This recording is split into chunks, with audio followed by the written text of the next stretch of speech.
सुप्रभात बच्चों, कैसे हैं आप। आशा है आप सभी की छुट्टियां बहुत अच्छी गई होंगी, है ना। और आप नए जोश के साथ छुट्टियों के बाद वीडियोस को दोबारा देखने के लिए और पढ़ाई करने के लिए फिर से तैयार होंगे। तो बेटे, हमने आज अपनी इस वीडियो में क्या करना है, हमने करना है पाठ 3 संधि व्याकरण का जो हम पाठ कर रहे थे, है ना। छुट्टियों से पहले हमने ये पाठ किया था, लेकिन केवल स्वर संधि पर हमने चर्चा की थी। आज हम क्या करने वाले हैं, आज हम करेंगे व्यंजन संधि पर चर्चा, ठीक। लेकिन उसी के साथ साथ मैं आपको 2 बहुत ही इंपॉर्टेंट बातें याद दिलाना चाहती हूँ। पहली बात कि वेबएक्स पे जो आपकी बेटे क्लासेस चल रही हैं, उसमें अभी तक हिंदी की क्लास सैटरडे को होती थी, लेकिन अब से हिंदी की क्लास एवरी फ्राइडे हुआ करेगी। हिंदी और संस्कृत की एक साथ क्लास होगी, ठीक है। आप हिंदी की आईडी उसमें यूज करेंगे, हिंदी आईडी आप डालेंगे, ठीक है। और दूसरी बात, यूट्यूब पे डेली हर सब्जेक्ट की वीडियोस आज से आपको मिलनी शुरू हो जाएंगी। तो उनमें जो भी काम आपको दिया जा रहा है वो सारा काम आपको साथ साथ पूरा करना है। काम का कोई भी बर्डन आपको अपने ऊपर नहीं रखना। क्लियर।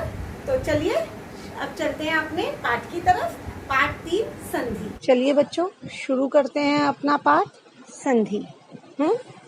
तो बेटे, हमने पढ़ा था कि संधि के 3 भेद होते हैं, है ना। स्वर संधि, व्यंजन संधि, विसर्ग संधि, जिसमें से हम स्वर संधि के बारे में, उसके 5 भेदों के बारे में बहुत ही विस्तार से पढ़ चुके थे, है ना। आज हमने क्या पढ़ना है, आज हमने पढ़ना है व्यंजन संधि के बारे में। मैंने आपसे कहा था ना, छुट्टियों के बाद हम इस पाठ को पूरा करेंगे। व्यंजन संधि और विसर्ग संधि छुट्टियों के बाद करेंगे। तो आज से हम शुरू कर रहे हैं व्यंजन संधि। मगर व्यंजन संधि को समझने से पहले, क्योंकि मैंने इसकी परिभाषा दी थी, तो बहुत से बच्चे कंफ्यूज थे कि मैम स्वर संधि और व्यंजन संधि में अंतर क्या है ना। तो एक बारी स्वर संधि की केवल परिभाषा पर चर्चा कर लेते हैं, इसके अंतर को समझ लेते हैं कि स्वर संधि और व्यंजन संधि में डिफरेंस क्या है, अंतर क्या है। बहुत ही छोटा सा अंतर है बेटे। देखिए, स्वर संधि नाम से ही पता चल रहा है स्वर, जिसमें क्या होता है, देखिए 2 स्वरों के परस्पर मेल से उनमें जो परिवर्तन आता है उसे स्वर संधि कहते हैं। यानी कि जब 2 स्वर आपस में मिलते हैं, ठीक है, और जो नया शब्द हम मिलता है, कोई नया शब्द, किसी नए शब्द की प्राप्ति होती है, तो उसे कहते हैं स्वर संधि। क्लियर। यानी कि इसमें 2 स्वरों का मेल होता है। व्यंजन की यहाँ कोई जगह नहीं है, दोनों स्वर होने चाहिए। जैसे उदाहरण के रूप में देखिए, मैंने कुछ उदाहरण आपको दिए थे। इसका पहला देखिए, कमल जमा ईश, एक नया शब्द हमें मिल रहा है, कमलेश। अब आप इसमें देखेंगे, जो पहला शब्द है कमल, उसका अंतिम वर्ण, आखिरी वर्ण क्या है, अ, है ना। ल का अगर आप वर्ण विच्छेद करेंगे तो ल जमा अ होगा, तो अ है आखिरी में। और ईश का पहला क्या है, ई, यानी कि अ का ई से मेल हो रहा है। अ को ई से मिलाया तो अ ई ए बन गया, है ना। दूसरे में महा जमा इंद्र, आ का ई से मेल हो रहा है। तीसरे में आ का ई से मेल हो रहा है, राका आ जमा ई। और चौथे वाले में लोक जमा उक्ति में अ का ऊ से मेल हो रहा है, अ उ औ, लोकोक्ति, है ना। तो स्वर संधि में हमने क्या पढ़ा था, हमने पढ़ा था कि पहले शब्द का अंतिम वर्ण और दूसरे शब्द का पहला वर्ण दोनों ही स्वर होने चाहिए। यहाँ व्यंजन की कोई जगह नहीं है, इसी को कहते हैं स्वर संधि। व्यंजन संधि। अब हम बात कर रहे हैं व्यंजन संधि की। व्यंजन संधि में क्या होता है, मैंने परिभाषा दी थी जिसको लेकर कुछ बच्चे कंफ्यूज थे कि व्यंजन संधि में स्वर क्यों आ रहे हैं। तो देखिए, व्यंजन संधि वह संधि होती है जिसमें व्यंजन और स्वरों के मेल से होने वाले परिवर्तन को व्यंजन संधि कहते हैं। ये तो है इसकी परिभाषा। इसमें केवल ये नहीं है कि 2 व्यंजन आपस में मिलते हैं, इसमें कह रहे हैं व्यंजन और स्वरों के मेल से, यानी कि 2 व्यंजन भी आपस में मिल सकते हैं, एक स्वर एक व्यंजन भी आपस में मिल सकता है, और एक व्यंजन एक स्वर भी मतलब चाहे स्वर पहले हो चाहे व्यंजन पहले हो चाहे स्वर बाद में हो, ठीक है। तो इसमें केवल व्यंजन नहीं है, समझ रहे हैं आप। स्वर संधि में था कि दोनों स्वर होने चाहिए, लेकिन व्यंजन संधि में है कि चाहे वो दोनों व्यंजन हो, चाहे एक स्वर हो और दूसरा व्यंजन हो तो भी चलेगा, ठीक। तो ये है व्यंजन संधि। उदाहरण देख लीजिए आप, मैंने तीनों का एक एक उदाहरण आपको दिया यहाँ। वाक जमा ईश। अब आप देखिए क है, क व्यंजन है, नीचे हलंत लगा हुआ है ना, हल चिन्ह लगाए तो हल का मतलब, हल चिन्ह का मतलब होता है इसमें स्वर नहीं है, ये व्यंजन है। इस व्यंजन का मेल आखिरी क्या है, वाक का आखिरी वर्ण क्या है, व्यंजन, और ईश का पहला क्या है, स्वर, ई स्वर है, तो व्यंजन का स्वर से मेल हो रहा है। दूसरे में परी जमा नाम, पहले स्वर है, परी का अगर आप विच्छेद करेंगे तो आखिरी में र जमा ई, छोटी ई आ रही है, तो ई का न से मेल हो रहा है, यानी कि स्वर का व्यंजन से मेल हो रहा है। पहले हमने क्या किया, व्यंजन को स्वर से मिलाया, क को ई से। अब हम कर रहे हैं स्वर को व्यंजन से मिला रहे हैं, ई को किससे, न से। तीसरे वाले में देखिए सत्य जमा गति, सदगति। इसमें हमने क्या किया, सत त जो है वो भी व्यंजन है और गति का ग भी व्यंजन है, दोनों व्यंजन मिल रहे हैं, ठीक है। तो व्यंजन संधि में स्वर का व्यंजन से भी मेल हो सकता है और दोनों व्यंजनों का भी आपस में मेल हो सकता है, लेकिन स्वर संधि में व्यंजन की कोई जगह नहीं है। स्वर संधि में जो दो आपस में मिलेंगे वर्ण, वो दोनों ही स्वर होंगे। क्लियर, ये थी हमारी व्यंजन संधि। अब व्यंजन संधि के नियम पढ़ेंगे। स्वर संधि के तो हमने भेद पढ़े थे, लेकिन व्यंजन संधि के कोई भेद नहीं है। आपकी किताब में भी व्यंजन संधि के 6-7 कुछ नियम दिए हुए हैं, जिन पर हम एक एक करके चर्चा करेंगे। आज हम केवल पहले 4 नियमों पे चर्चा करेंगे, ठीक है। तो आइए देखते हैं क्या नियम है, ये क्या रूल्स हैं। देखिए नियम 1, पहला नियम ये है कि जब किसी वर्ग के, वर्ग आपको पता ही है, वर्णमाला में 5 वर्ग होते हैं, है ना, क वर्ग, च, त, त, प, ये 5 वर्ग होते हैं। जब किसी वर्ग के प्रथम वर्ण यानी कि पहला अक्षर, तो क, च, त, त, प पहले अक्षर ही तो है 5 वर्गों के, ठीक है। इनके बाद या तो कोई स्वर आए या किसी वर्ग का तीसरा चौथा वर्ण आए, यानी कि किसी भी वर्ग का, क वर्ग का, च वर्ग का, ट वर्ग का, किसी भी वर्ग का तीसरा या चौथा अक्षर आए, या फिर य, र, ल, व आए, तो उसी वर्ग का तीसरा वर्ण हो जाता है।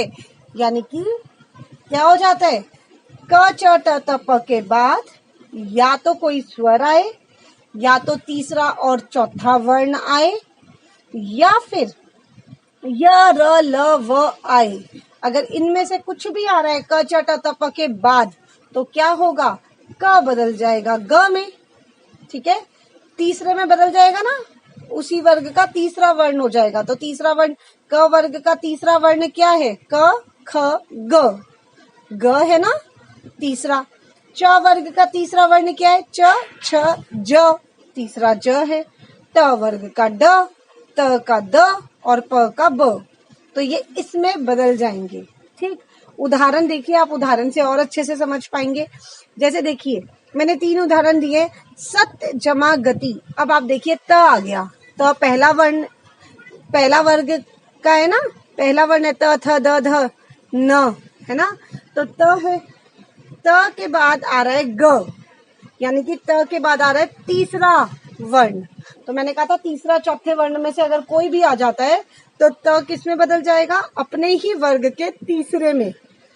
तो त का तीसरा क्या है, त, थ, द, तो देखिए त बदल गया किसमें, द में, सदगति, देख रहे हैं आप।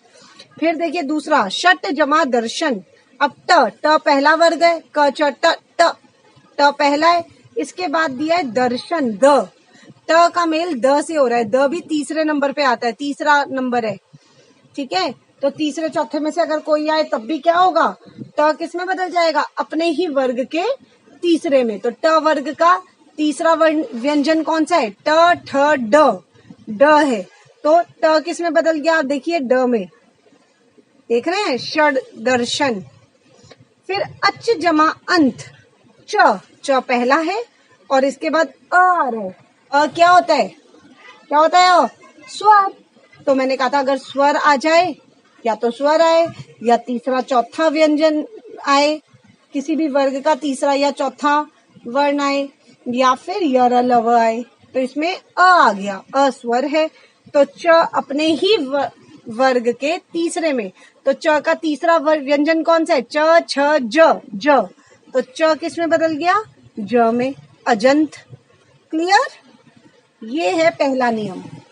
दूसरा नियम देखिए, इसमें भी वही कह रहा है, लेकिन बस थोड़ा सा अंतर हो गया। इसमें कह रहा है यदि क च ट त प के बाद, यानी कि वर्णमाला का जो पहले पहले अक्षर है, अगर उनके बाद किसी भी वर्ग का पांचवा वर्ण आए, किसी भी वर्ग का पांचवा वर्ण, पांचवा जिसे आप पंचमाक्षर कहते हो, ठीक है, अंग, या, अणा, न, म, इनमें से कोई आए, तो वे अपने वर्ग के, अपने ही वर्ग के पांचवें वर्ण में बदल जाते हैं। ठीक है, पहले हमने किया था अगर तीसरा चौथा आता है इनके क च ट त प के बाद, अब हम कह रहे हैं कि क च ट त प के बाद यदि पांचवा वर्ण आए, किसी भी वर्ग का पांचवा, तो वो अपने ही वर्ग के पांचवे में बदल जाएगा। उदाहरण देखिए, चित्त जमा में, तो त के बाद क्या रहा है? म, पांचवा व्यंजन आ रहा है, तो त वर्ग का पांचवा लगेगा। त का पांचवा कौन सा होता है? त थ द ध न। वर्णमाला याद करनी बहुत जरूरी है, नहीं तो आपको काफी दिक्कत हो जाएगी। त वर्ग का पांचवा है न, तो हमने न लगा दिया त की जगह। फिर जगत जमा नाथ, यहाँ पे भी त की जगह न लग जाएगा, क्योंकि न आ रहा है, नाथ न पांचवा व्यंजन होता है। सत जमा मति, इसमें भी त की जगह न लग जाएगा पांचवा, क्योंकि म आ रहा है, मति, म पांचवा व्यंजन है। तो इसमें अगर पांचवा वर्ण आता है, ठीक है, क च ट त प के बाद, तो हम उसका पांचवा व्यंजन ही लगाएंगे, हर वर्ग का पांचवा व्यंजन, ठीक है, उसमें बदल जाएगा। अब 2 नियम और कर रहे हैं बस, उसके बाद बाकी बचे हुए हम अपनी अगली वीडियो में करेंगे। तीसरा नियम देख लीजिए, आप कह रहे हैं म के बाद यदि किसी भी वर्ग का कोई भी वर्ण आए, किसी भी वर्ग का, कितने वर्ग होते हैं? 5। तो यहाँ कह रहे हैं किसी भी वर्ग का क च ट त प, इन पांचों वर्गों में से कोई भी वर्ण आए, 25 हो गए ना टोटल, कोई भी आए, तो म के स्थान पर उसी वर्ग का या तो पांचवा वर्ण लगाओ, ठीक है, या फिर अनुस्वार हो जाता है, या तो बिंदी लगा दे, अनुस्वार लगा दे, या फिर पांचवा वर्ण लगा दे। कभी कभी होता है बेटे, कई शब्द ऐसे होते हैं जिनमें बिंदी लगती है, लेकिन कई शब्द ऐसे होते हैं जिनमें अक्षर लगता है, आधा व्यंजन लगता है। जैसे कि आप उदाहरण देखिए, नियम 3 के उदाहरण, सम जमा बोधन। अब देखो, म के बाद ब आ रहा है, कहा था ना म के बाद कुछ भी आ जाए, क से लेकर म तक के बीच का कुछ भी आ जाए, तो म के बाद ब आ रहा है, तो हमने म की जगह क्या लगा दिया? अनुस्वार लगा दिया, बिंदी लगा दी। सम जमा तुष्टि, संतुष्टि, म की जगह बिंदी लगा दी। लेकिन सम जमा मुख, अब अगर मैं बिंदी लगा दूंगी तो दिक्कत आ जाएगी। सम्मुख में हमें आधा पंचमा अक्षर ही लगाना पड़ेगा, ठीक है, तो म का पंचमा अक्षर तो म ही होगा, तो मैंने म आधा म लिख दिया। सम जमा मान, आप सम्मान में भी अनुस्वार नहीं लगा सकते, ठीक है, तो कुछ शब्द ऐसे होते हैं जिनमें अनुस्वार नहीं लगता, ठीक है, वो बिना अनुस्वार के लिखे जाते हैं, किसी में पंचमा अक्षर नहीं लगता, तो वो आपको स्पेलिंग देख के ही पता चल जाएगा। आपको खुद पता है कि सम्मान में हम बिंदी लगाएंगे तो अनुस्वार लगाएंगे, वो गलत हो जाएगा, इसीलिए अनुस्वार न लगा के हमने पांचवा अक्षर लगा दिया। क्लियर? तो इसका तीसरा नियम क्या था हमारा? म के बाद, इसमें सिर्फ म है, अभी तक तो क च ट त प कर रहे थे, अब हम कह रहे हैं म के बाद कोई भी व्यंजन आ जाए, या तो अनुस्वार लगाओ या तो पंचमा अक्षर लगाओ। क्लियर? आखिरी नियम, चौथा नियम, इसमें कह रहे हैं कि म के बाद यदि यर लव या श श स ह आए, तो म के स्थान पर अनुस्वार हो जाता है। अभी हमने किया था कि अगर पहले 5 वर्ग क च ट त प, इनमें से अगर कोई आता है, तो आप म के बाद इनमें से कोई आता है तो आप या तो अनुस्वार लगाएंगे या तो पंचम अक्षर 5वां वर्ण लगाएंगे। लेकिन इस नियम में मैं कह रही हूं कि अगर म के बाद य र ल व आए तो देखिए य र ल व 5वां व्यंजन है ही नहीं, 4 ही है ना। श क्ष स ह 5वां है ही नहीं, तो इसीलिए यहाँ पे बस ये लाइन कट गई है कि 5वां वर्ण नहीं लगाना, क्योंकि 5वां है ही नहीं। हमें क्या करना है, यदि य र ल व या श श स ह आए तो केवल और केवल अनुस्वार लगाना है, बिंदी लगा देनी है म की जगह पर। जैसे कि उदाहरण देख लीजिए, सम जमा हार तो ह आ गया तो संहार, सम जमा लग्न तो संलग्न। ठीक है, तो म की जगह पे य र ल व या श क्ष स ह से कुछ भी आएगा तो आप क्या करेंगे, बिंदी लगाएंगे। क्लियर। आज का आपका गृह कार्य क्या है? कॉपी में करने के लिए अभी काम नहीं दे रही हूँ। आज का आपका सबसे जरूरी काम है इन्हीं 4 नियमों को, ठीक है, बहुत अच्छे से पढ़ना है, समझना है। कोई दिक्कत आती है तो मुझसे कमेंट बॉक्स में पूछना है। बहुत से उदाहरण किताब में दिए हुए हैं, मैंने बस केवल कुछ कुछ उदाहरण ही आपको समझाए हैं।